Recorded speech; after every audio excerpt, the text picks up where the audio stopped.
हरे कृष्णा कृष्णा कृष्णा हरे हरे राम राम राम हरे हरे। प्यारे मित्रों नमस्ते। मैं पंडित मुकेश कुमार ज्ञान वर्षा के द्वारा आपके सामने हाजिर हूँ एकादशी की कथा को लेकर। और इस मार्च के अंदर जो एकादशी है वो है आंवला एकादशी है। बड़ी सुंदर कथा है, तो कृपा करके आप ज़रूर हमारे ज्ञान वर्षा चैनल पर इसको देखेंगे, सुनेंगे और अपने व्रत को भी आप खोल सकते हैं। तो आइए हम एकादशी की कथा पर प्रवेश करेंगे और ये वरा पुराण से कथा ली गई है। और आप सब जो है आइए मंगलाचरण करेंगे हमारे साथ मिलकर। ओम नमो भगवते वासुदेवाय।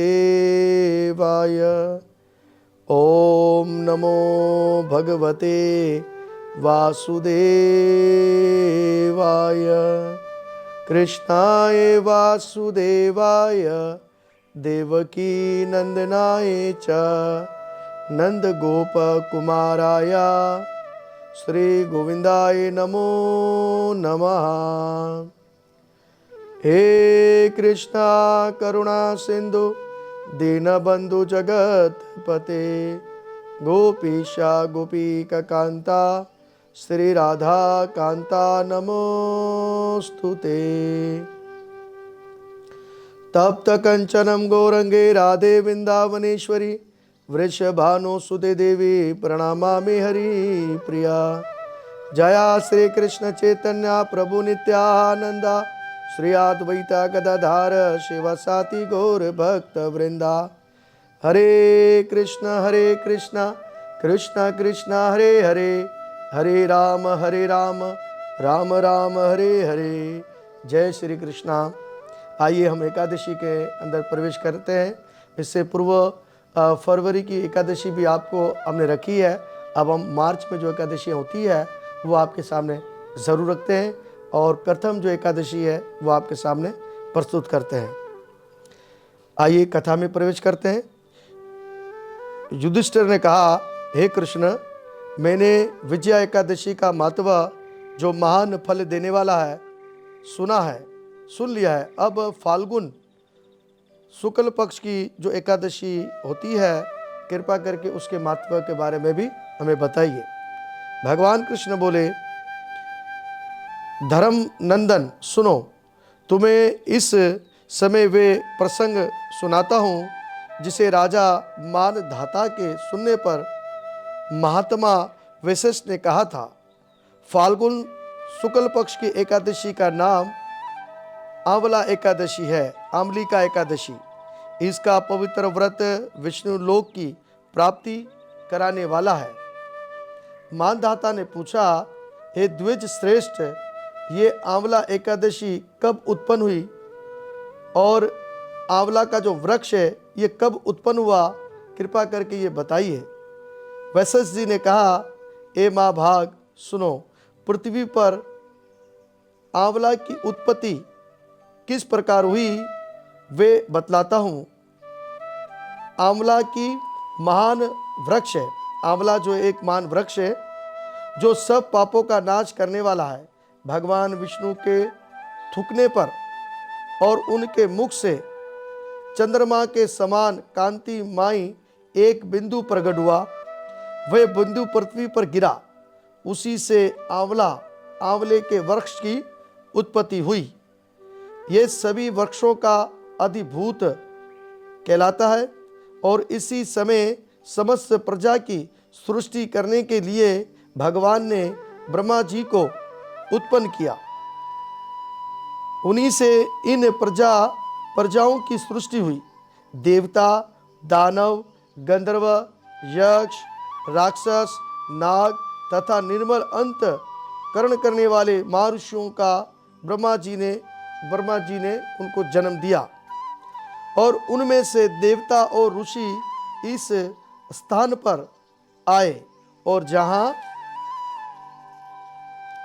विष्णु प्रिया आंवला का वृक्ष था। और उसी समय एक आंवला का वृक्ष तमाम ऋषियों ने देखा। तो उसे देखकर देवताओं को बड़ा विस्मय हुआ। वे एक दूसरे पर दृष्टिपात करते हुए और उत्कंठ पूर्वक उस वृक्ष की ओर देखने लगे और खड़े खड़े सोचने लगे कि कल अल्प अल्प आदि वृक्ष को पूर्व कल्प की भांति है, जो सब हमारे परिचित है, किंतु इस वृक्ष को हम नहीं जानते। उन्हें इस प्रकार चिंता करते देख आकाशवाणी हुई, हे महर्षियों, ये सर्वश्रेष्ठ आंवले का वृक्ष है, जो विष्णु को अति प्रिय है। इसके सुवर्ण मात्र से गौदान का फल मिलता है। सप्रज करने से इससे दुना और दुगना फल की प्राप्ति होती है। भक्षण करने से और तिगना पुण्य प्राप्त होता है। इसलिए सदा प्रयत्न पूर्वक आंवला का सेवन करना श्रेष्ठ है।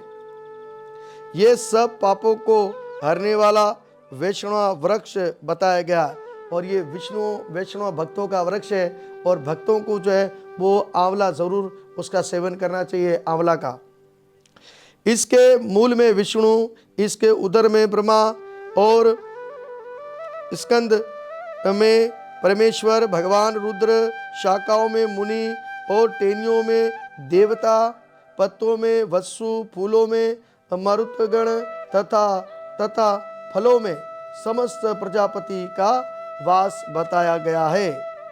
आंवला सर्वदेवमयी बताया गया है। अतः विष्णु भक्त पुरुषों के लिए ये परम पूज्य वृक्ष है। ऋषि बोले, स्वरूप से बोलने वाले महापुरुष, हम लोग आपको क्या समझे? आप कौन है? देवता है या कोई और? हमें ठीक ठीक बतलाइए।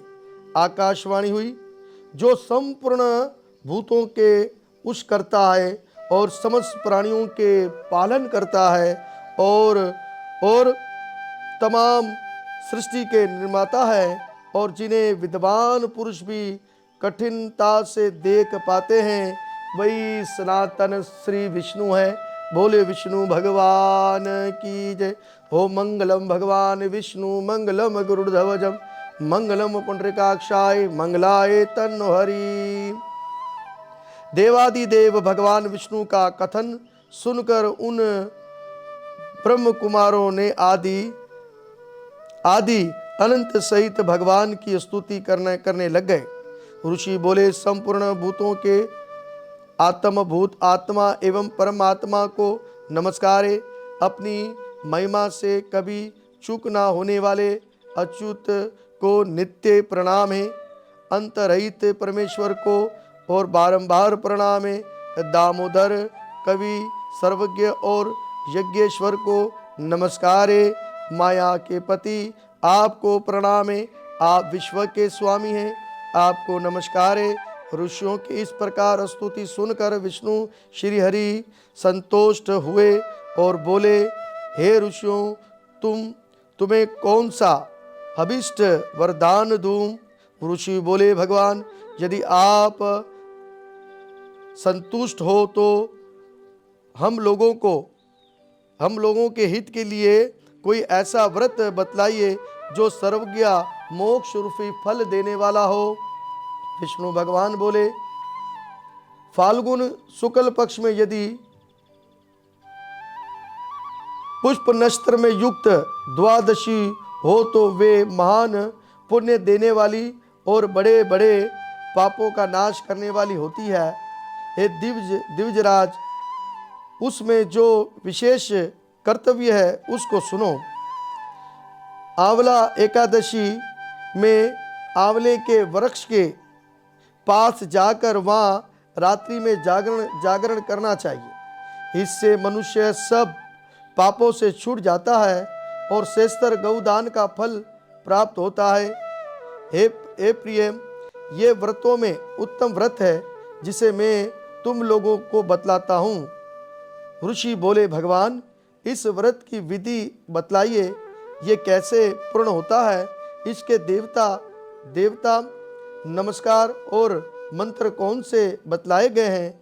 इस समय स्नान और दान कैसे किया जाए और पूजा कैसी की जाए और इसकी विधि मंत्र कृपा करके बतलाइए।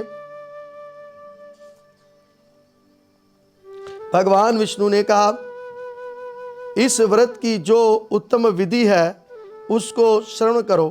एकादशी को प्रातःकाल दंतन करके इस संकल्प करे कि हे पुंडरीकाक्ष, हे अच्युत, मैं एकादशी को निहार रह कर दूसरे दिन भोजन करूंगा।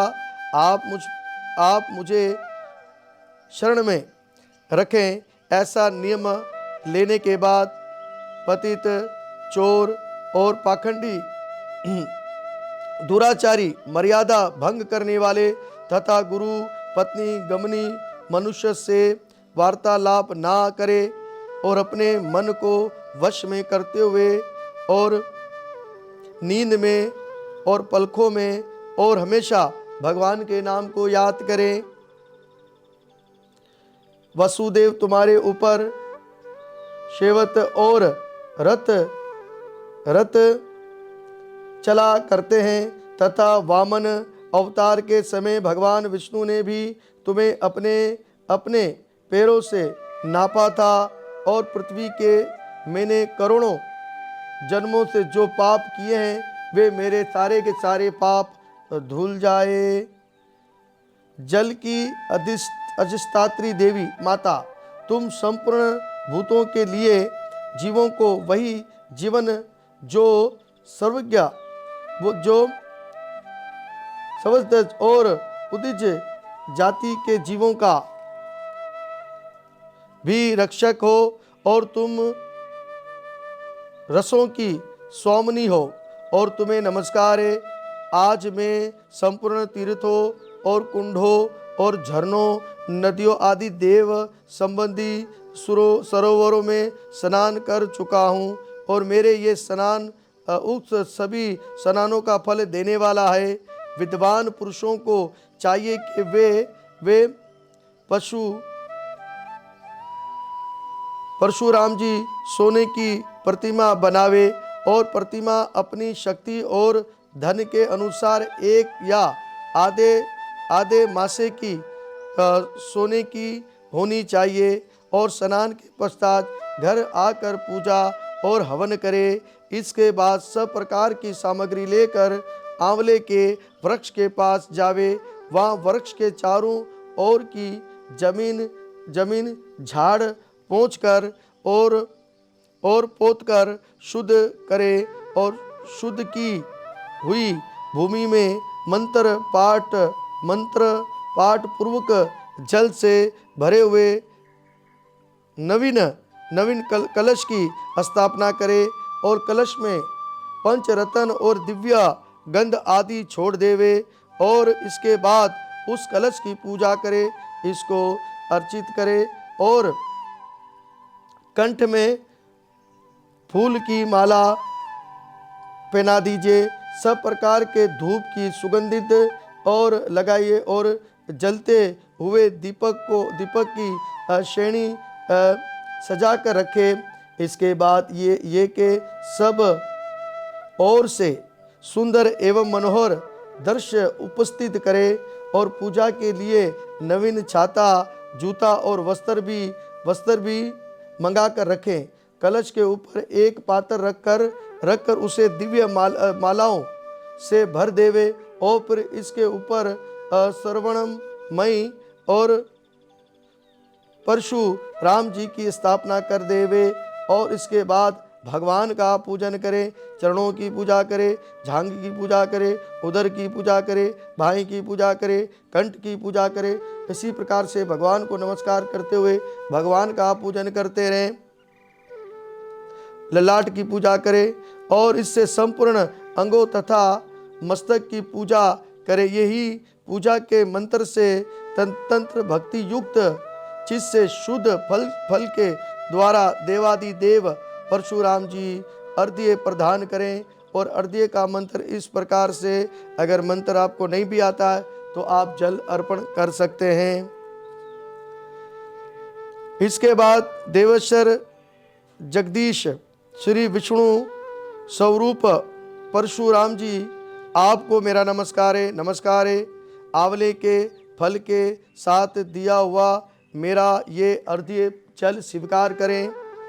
इसके बाद भक्ति युक्त चित्त से जागरण करें और नित्य संगीत और बाजा धार्मिक उपचार करें तथा श्री विष्णु भगवान के नामों की कथा करें और कीर्तन करें।